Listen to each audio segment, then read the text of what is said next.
Good morning, Morningstar family, and welcome to this week's Monday devotional.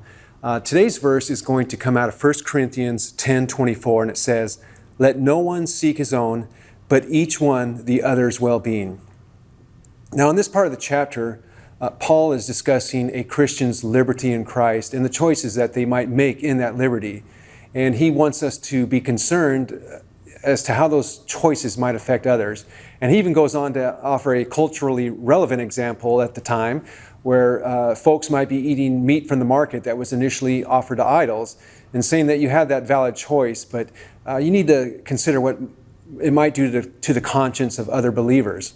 So Paul, not being able to list for us every possible situation where and how we should react to our liberty, he gives us a guideline here in this verse, which basically is saying, put others first, put their well-being first, put building them up first. When we do that, we're apt then in our own lives to make the right choice concerning our liberty, and that choice then being the proper thing in how others react to it. Now, the other approach isn't just a concept that applies to our Christian liberty, but it's a general principle as to how we should live our lives. For instance, Leviticus 19:18 says to love your neighbor as yourself. 1 John 4:1 says that he who loves God must love his brother also.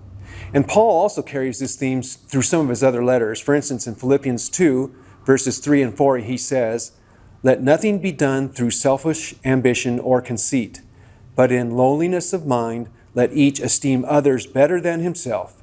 Let each of you look out not only for his own interests, but also for the interests of others." And finally, in Romans 15, verse 2, Paul says, "Let each of us please his neighbor for his good, leading to edification."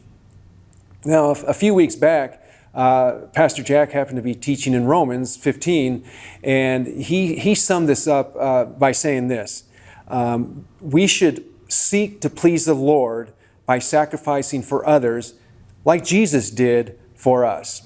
Now, if you want to check out that video, you can click the link up here and make your way over to that and watch the entire study in full. But back to our devotion here. The bottom line is that our love for others has to be sacrificial.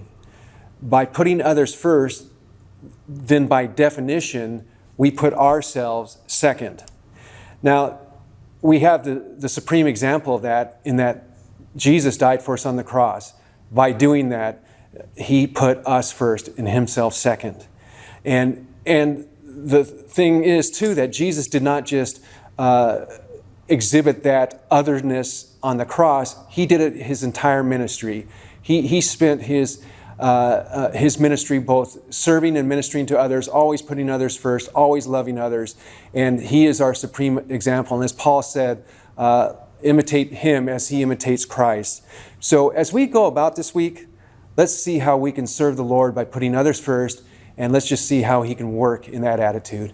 God bless you guys this week.